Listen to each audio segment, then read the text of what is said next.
For this video, I'm going to go through a sample form 8582 for passive activity loss limits, and this is going to be for a taxpayer that has investments in publicly traded partnerships, so PTP investments, and he has other investments in non-PTP partnerships that are also passive activity. So we've got the 8582 here, which we'll go through. We've also got the taxpayer's full 1040, so we'll cover all the schedules that are going to be required, and that's going to include the Schedule E Part 2. And we also have these pro forma Form 8582 worksheets for the PTP investments. So we'll cover all of that.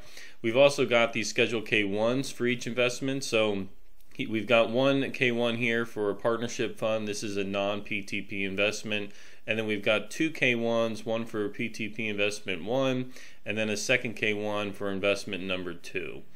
And then lastly, just got one slide here covering some background on the 8582 and how it works with these PTPs, and then a summary of the the financial position in these investments for the taxpayer. So if we start with the slide here and just cover some background on these 8582s.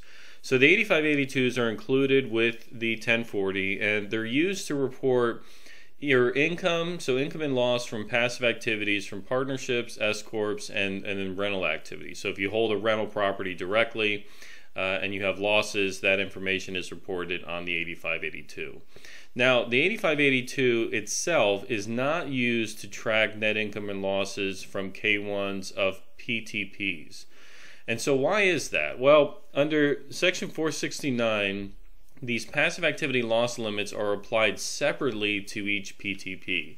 So what that means is that the income and loss from your PTPs can't be used against other non-PTP income. So that's the first thing, right? When we talk about passive activities from partnerships, generally you can kind of net everything together, right? That's largely how it works. With PTPs, you can't do that. So the PTPs have to be separately tracked. They can't be integrated with the non-PTP income. And if you have more than one PTP investment, the limitations apply to each one separately as well. And so what we'll see in this example is the taxpayer can't mesh PTP investments either. Now, when you have a PTP investment and you have an overall gain, the gain is reported as non-passive income. So it's a bit bizarre, but even though this is a passive activity to you and that you don't materially participate in the PTP activities, if you have an overall net gain, it's going to be reported as non-passive income. If the PTP has overall losses and you didn't sell it during the year, you can use those passive losses to the extent that you have passive income from the PTP, and then any losses are carried forward as passive losses. So the PTP income and loss is tracked on these substitute 8582. So we've got the 8582 here, which everybody's largely familiar with. It's 2 pages. But what you'll notice here is we're not using this to actually track the PTP income. We have these separate worksheets to track each of those investments. So if we get a look at, so let's briefly look at the K1s first, and then I'll come back to that chart because I think that helps summarize everything. So this is the first investment that John has. This is a non-publicly traded partnership. So it's a partnership entity. He's a limited partner. He doesn't materially participate, so it's a passive activity to John. So he's got line 1 loss of $1,500 from this non-PTP investment. He's got sufficient basis. There's no issues there. And the second K1, this is the first PTP investment, so it's checked in box D here that this is a publicly traded partnership. The partnership is allocating him $50 of profit, so line 1, ordinary income. And then on line 10, we have some net 1231 gains of $10. On the second PTP investment, again, it's marked in box D that it's a PTP. He's got $25 of ordinary losses, and then there's no other income or expense items reported on this K1. So if we have a look at the summary here, so we've got each of the investments. These are all partnerships. John's participation in all of them is passive, right? But the PTP ones, even though this is all passive activity to John, from John's perspective, they have to be separately tracked. So these are all new investments, so there's no prior year losses allowed. Here we have the line 1 income or loss summary for each, the 1231 gains, and then ultimately the amounts that are going to be reported on Schedule E and the 4797. So if these were all non-PTP investments, you would look at this and say, okay, well, so long as I don't have any at-risk basis limitations or other basis limitations, basically I have an overall loss, so all of this income, the $50 from this investment, is just going to get wiped out. Not the case with PTP. So everything has to be tracked separately. So the Partnership Fund 1, the $1,500 loss, this is looked at first, and because this is an overall loss, we're not going to be able to claim anything on our Schedule E. So let's have a look at the 8582 first. So we've got our Form 8582.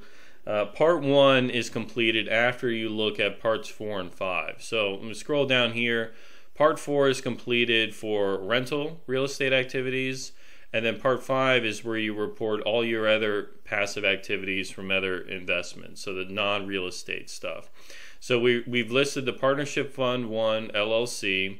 Current year net loss is $1,500. We don't have any prior year losses, so the overall loss here is $1,500. Now once that's completed, we can go back up to Part 1 and report the loss on line 2B. So we go back up to Part 1, and there's our activity with net loss for the year of $1,500. Now notice it's omitting the PTP income and loss, right? Because it is not tracked on the 8582, at least not this original form. So we've got $1,500 of overall losses.